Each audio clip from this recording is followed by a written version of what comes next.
Hello students, welcome to RH Chemistry. So in today's chemistry knowledge booster, we are going to discuss about increasing order number 46. ಅಂದ್ರೆ 1 to 45 ನಾನು ಹಿಂದಿನ ಒಂದಷ್ಟು ವಿಡಿಯೋಗಳಲ್ಲಿ ಮಾಡಿದ್ದೀನಿ, please ನೋಡಿ. So ಹೀಗೆ support ಮಾಡ್ತಾ ಇರಿ ಅಂತ ಹೇಳ್ತಾ ಇವತ್ತಿನ ವಿಡಿಯೋದಲ್ಲಿ 46 to 60 15 ಆರ್ಡರ್ ಡಿಸ್ಕಸ್ ಮಾಡೋಣಂತೆ ಕ್ವಿಕ್ ಆಗಿ. So 46th increasing order, increasing acidic nature. So ಇದ್ರಲ್ಲಿ ನೋಡಿ increasing acidic nature ಬಹಳ ಸಿಂಪಲ್ ಇದರಲ್ಲಿ.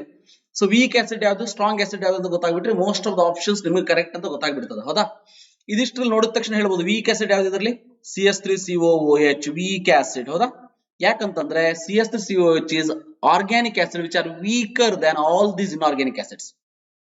ಅದಾದ್ಮೇಲೆ HClO4 is the strongest acid in chemistry. ಒಂದು ಪಾಯಿಂಟ್ ನೆನ್ಪಿಟ್ಕೊಳ್ಳಿ, strongest acid in chemistry, that is HClO4. So HClO4 is the strongest acid in chemistry. ಅದಾದ್ಮೇಲೆ ಬರುವ ಉಳಿದಿದ್ದು 4. ಇವು 4ರಲ್ಲಿ ಗೊತ್ತಿರಲಿ S3PO4 is the weak acid, S3PO4 is the weak acid, so S3PO4 will write it here. So ಅದಾದ್ಮೇಲೆ HNO3, HCl, HI ಉಳಿದಿದೆ. ನಮಗೆ HCl ಮತ್ತೆ HI ಮಧ್ಯೆ ಯಾವ್ದಂತ ಗೊತ್ತಿದೆ, HI ಸ್ಟ್ರಾಂಗರ್ ಆಸಿಡ್, ಹೌದಾ? ಸೊ HI ಸ್ಟ್ರಾಂಗರ್ ಆಸಿಡ್, ಅದನ್ನ ಮುಂದಿನ ಒಂದು ವಿಡಿಯೋದಲ್ಲಿ ಹೇಳ್ತೀನಿ, ಮುಂದಿನ ಒಂದು ಸ್ಲೈಡ್ ಅಲ್ಲಿ ಹೇಳ್ತೀನಿ. ಸೊ HCl HI ಮಧ್ಯೆ HI strong, but HNO3 HCl ಮಧ್ಯೆ ಯಾವುದು, HNO3 is weaker than HCl, ಗೊತ್ತಿರಲಿ. HNO3 is weaker than HCl, hence HI will be here. So this is the order for acidic nature, remember that. Next, increasing order number 47, increasing +5 oxidation state. So remember, idu group 15, ಹೌದಾ? group 15 ದಲ್ಲಿ common oxidation state +5 ಬರ್ತದೆ. So configuration ಬಂದ್ಬಿಟ್ಟು NS2NP3 ಬರ್ತದೆ, ಹೌದಾ? NS2NP3. Now remember, due to inert pair effect, ಏನು, due to inert pair effect, remember in this particular case +3 oxidation state stability increases, but +5 decreases down the group. Decreases down the group ಅಂತಂದ್ರೆ, so bismuth is least +5 than stbium, than arsenic, than phosphorus, than nitrogen. Remember, nitrogen is more +5 oxidation state stability than the bismuth. Next, so in this case hydrides of the group 16 ತಗೊಂಡು ನಾನು ಒಂದಷ್ಟು series ಅನ್ನು explain ಮಾಡ್ತಾ ಇದ್ದೀನಿ. Number 48, increasing stability or bond dissociation energy. First reason ಅನ್ನ ಬರೆದು ಬಿಡ್ತೀನಿ ಇಲ್ಲಿ ಮೇಲೆ ರೆಡ್ ಇಂಕ್ ಅಲ್ಲಿ.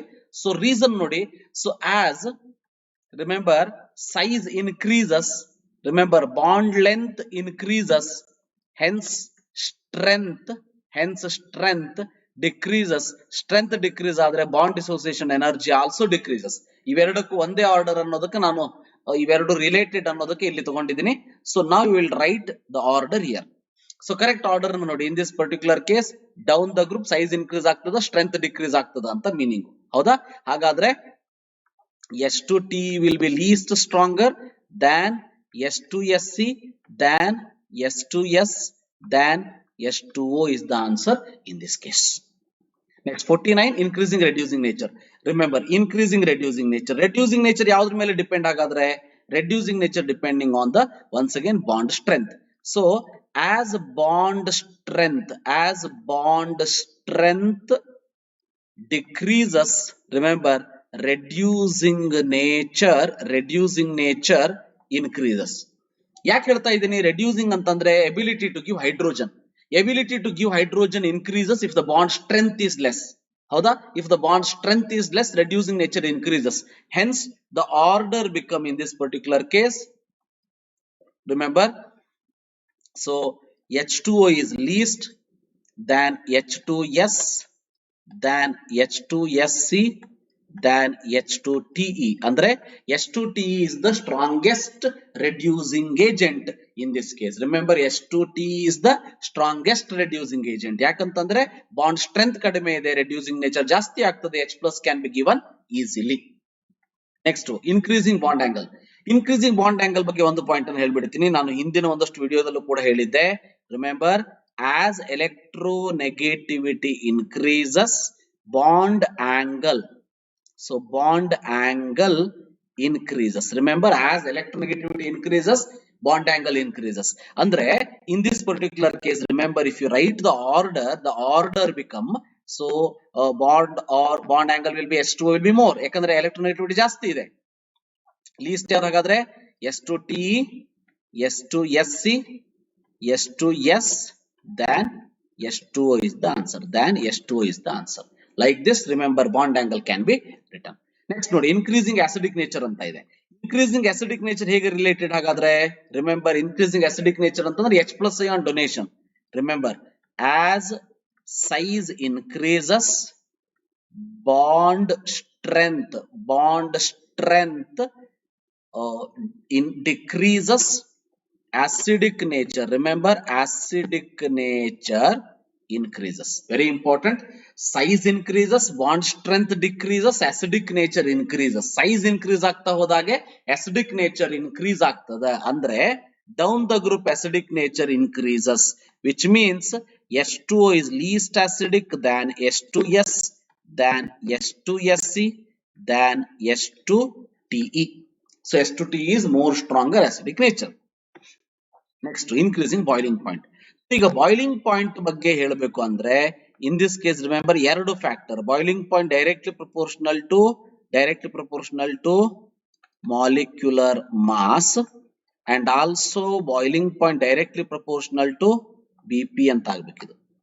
BP boiling point directly proportional to, remember this hydrogen bonding. Okay, so in this particular case remember, in this particular case boiling point directly proportional to molecular mass, boiling point directly proportional to hydrogen bonding. So ಈಗ order ನ ಬರೆಯೋಣಂತೆ.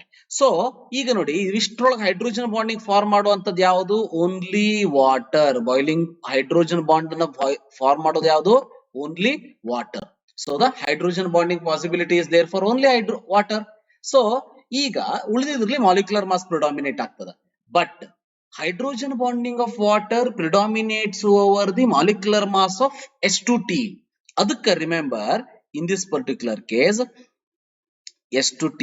So H2O is more than H2T, more than H2SC, more than H2S is the answer. ಅರ್ಥ ಆಯ್ತಾ? H2T is more than H2SC because remember H2T is having more molecular mass, but water having more boiling point because water hydrogen bonding predominates over the molecular mass of H2T. So this is the order. First of all remember, so ಈ order ನ ಬರೀಬೇಕಂದ್ರೆ ನಾವು experimental observation ಇದ್ರೆ ಮಾತ್ರ ಬರೀತೀವಿ, ಹೌದಾ? Experimentally water is having higher boiling point, ಅದಕ್ಕೆ ನಾವು ಅದಕ್ಕೆ ಒಂದು ರೀಸನ್ ಅನ್ನು ಹುಡುಕ್ತಾ ಹೋದ್ವಿ, ಅವಾಗ ಹೈಡ್ರೋಜನ್ ಬಾಂಡಿಂಗ್ ಅಂತ ಹೇಳಿ ಗೊತ್ತಾಯ್ತು. Remember that. Next hydrides of halogens ಅಂತ ತಗೊಂಡಿದ್ದೀನಿ. So increasing bond stability or bond dissociation energy. So in this particular case already I have given the reason in the previous part. So directly I will write the answer now. So ನೋಡಿ, increasing stability ಅಂತಂದ್ರೆ stability ಯಾವ್ದಕ್ ಜಾಸ್ತಿ ಇರ್ತದ? Bond strength ಜಾಸ್ತಿ ಇರ್ತದ. Bond strength ಯಾವ್ದಕ್ ಜಾಸ್ತಿ ಇರ್ತದ? If the size is less ಅಂದ್ರೆ HF is having more stronger than HCl, more stronger than HBr, more stronger than HI. I hope you have understood. 54th, increasing reducing nature. Once again, increasing reducing nature antandre ability to give hydrogen. Ability to give hydrogen increases if the bond strength is less. Bond strength is less for the size is less. ಹೌದಾ? So size is more.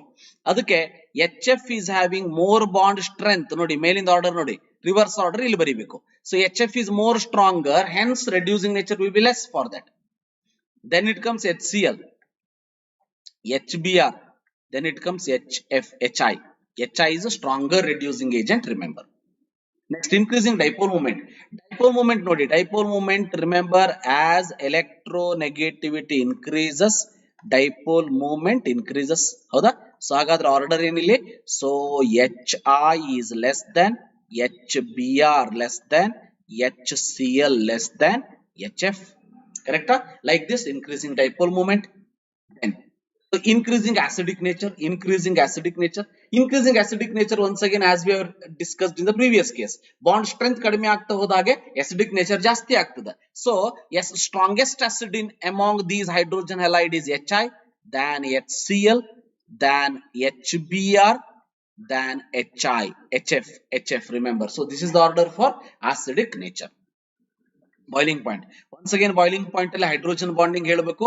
So out of this remember only this is the one which can form hydrogen bond, and that too remember stronger than water and NH3. Water and NH3. ಯಾಕೆ HF ಅಲ್ಲಿ fluorine is strongest electronegative element. ಹೌದಾ? So because of that reason, remember here what happens. HF is having highest boiling point than HI. HI ಯಾಕೆ ಎರಡನೇ ಬಂತಿಲ್ಲಿ? HI remember molecular mass predominates. HI ಕೇಸಲ್ಲಿ molecular mass predominates. Then it comes HBr. Then it comes HCl. Remember HCl. Like this, remember the order is there. 58th order. So ಈ ರೀತಿ acid ಕೊಟ್ಟಿದ್ದಾರೆ. So remember ಇದ್ರೊಳಗೆ ಇದನ್ನ ನಾವು ಏನಂತ ಕರಿತೀವಿ? Hypophosphorus acid, right? ಇದರಲ್ಲಿ so orthophosphoric acid, ಇದು orthophosphorus acid. Okay, so ಈ ಕೇಸ್ ಒಳಗ ನೋಡಿ increasing acidic strength ಹೇಗೆ ರಿಲೇಟೆಡ್ ಅನ್ನೋದನ್ನ ಹೇಳ್ಬಿಡ್ತೀನಿ. increasing acidic strength in this case, remember it based on ability to give hydrogen. Remember it is based on ability to give hydrogen. Ability to give hydrogen ಹೇಗೆ increase ಆಗ್ತದ ಹಾಗಾದ್ರೆ ಅದನ್ನ ನೋಡಬೇಕು. So remember here ಇಲ್ಲಿ ಏನಾಗ್ತದ ಅಂತಂದ್ರೆ S3PO2 structure ನೋಡಿ, P double bond H here and H here. S3PO4 structure ನೋಡಿ, P double bond OH here, OH here, OH here. So S3PO3 structure, P double bond OH here, OH here and H here. So like this, remember here one OH is there. ಇದರಲ್ಲಿ ಒಂದು OH ಇದೆ, ಇದರಲ್ಲಿ 3 OH ಇದೆ, ಇದರಲ್ಲಿ 2 OH ಇದೆ. S3PO3 ದಲ್ಲಿ 2 OH ಇದೆ. ಈಗ ಏನಾಗ್ತದ ಅಂತಂದ್ರೆ whenever remember it is depending on how much easily it can give hydrogen.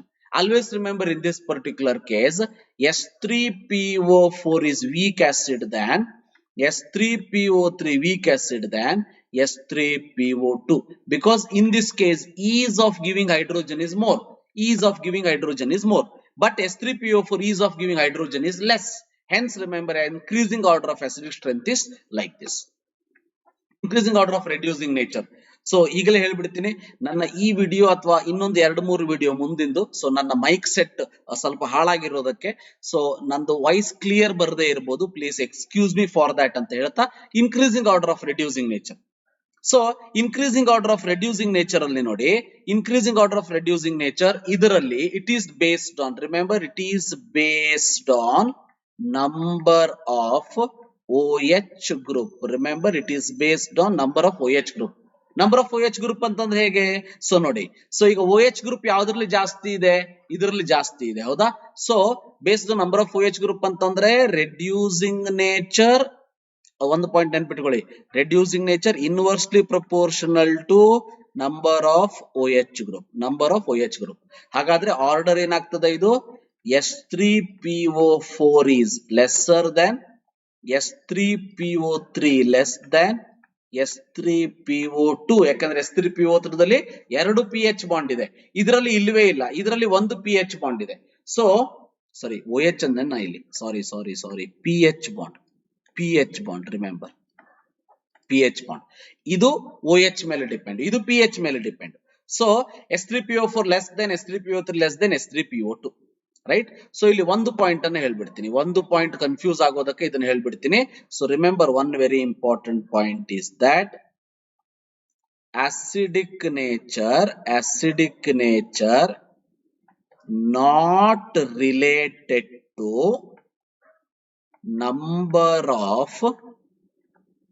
number of H plus ion donation. ಯಾಕೆ ಹೇಳ್ತಾ ಇದ್ದೀನಿ ಅಂತಂದ್ರೆ ಈಗ ನೋಡಿ S3PO4 ಅಲ್ಲಿ 3H plus it can give, S3PO3 can give 2H plus, this can give 1H plus. ಹಾಗಾದ್ರೆ 1H plus ಕೊಟ್ರೆ ಇದು ಸ್ಟ್ರಾಂಗ್ ಆಸಿಡ್? ಹೌದು. ಯಾಕಂತಂದ್ರೆ ability to give hydrogen is more in S3PO2, but S3PO4 is having more number of H plus. Number of H plus is not related to acidic nature. My dear students, ಇದನ್ನ ತಲೆಯನ್ನು ತೆಗೆದು ಹಾಕ್ಬಿಡಿ. So hence remember increasing order of acidic strength is that order. So confuse ಆಗದೆ ಇರ್ಲಿ ಅಂತ ಹೇಳಿ ಇನ್ನೊಂದ್ಸರಿ explain ಮಾಡಿದೀನಿ, understand that. Last one FClBr ಕೊಟ್ಟುಬಿಟ್ಟು ಎಲೆಕ್ಟ್ರಾನ್ ಎಫಿನಿಟಿ ಅಂತ ಕೇಳಿದ್ರೆ, ರಿಮೆಂಬರ್ ಎಲೆಕ್ಟ್ರಾನ್ ಎಫಿನಿಟಿ ಜನರಲಿ ಹೇಳ್ತೀವಿ, generally what will tell, generally decreases down ಅಂತ ಕರಿತೀವಿ. ಬಟ್ ಅಂದ್ರೆ ಎಕ್ಸ್ಪೆಕ್ಟೆಡ್ ಏನ್ ಹಾಗಾದ್ರೆ ಇಲ್ಲಿ ಎಕ್ಸ್ಪೆಕ್ಟೆಡ್ ಆರ್ಡರ್ ಏನು, so iodine is less than Br less than Cl less than F. But in reality actual order ಏನು, actual order ಏನಿಲ್ಲಿ correct order ಯಾವುದು, so iodine less than Br less than F less than Cl. Very very important point. ಯಾಕೆ ಅಂತ ನೋಡಿದಾಗ fluorine case ಒಳಗೆ small 2p size more repulsion. Remember small 2p size and more repulsion, very important. Small 2p size ಇರೋದಕ್ಕೆ repulsion ಜಾಸ್ತಿ ಇರ್ತದ ಅನ್ನೋದಕ್ಕೆ Cl is having more electron affinity. ಯಾಕಂದ್ರೆ electron affinity ಅಂದ್ರೆ ಏನು actually, F when it accept electron give rise to F minus, ಅಥವಾ Cl when it accept electron give rise to Cl minus is nothing but electron affinity. ಈ case ಒಳಗೆ electron affinity ಯಾವುದೇ ಆದ್ರೂ ಕೂಡ ಏನಾಗ್ತದೆ, edition of electron. ಹೌದಾ, ಯಾವಾಗ when the electron is added which will repelled by the electron present in the orbit itself because of the smaller size, remember in such case electron affinity will be less. So ಅದಕ್ಕೆ electron affinity for fluorine is less than chlorine, exceptional order. Remember my dear students, ಇಲ್ಲಿಗೆ ಈ ಒಂದು increasing order 60 ಮುಗಿತದೆ. ಇನ್ನು 40 order ಇದೆ, ಅದನ್ನ ಮುಂದಿನ ಒಂದಷ್ಟು ವಿಡಿಯೋಗಳಲ್ಲಿ ಡಿಸ್ಕಸ್ ಮಾಡೋಣ ಅಂತ ಹೇಳ್ತಾ ಮತ್ತೆ ಭೇಟಿ ಆಗೋಣಂತೆ. ಸೊ ಶೇರ್ ಮಾಡಿ, ಲೈಕ್ ಮಾಡಿ, ಮತ್ತೆ ಕಮೆಂಟ್ ಮಾಡಿ ಏನಾದ್ರು ಇತ್ತಂದ್ರೆ, and subscribe to my channel if you are not subscribed yet. Thank you, have a nice day.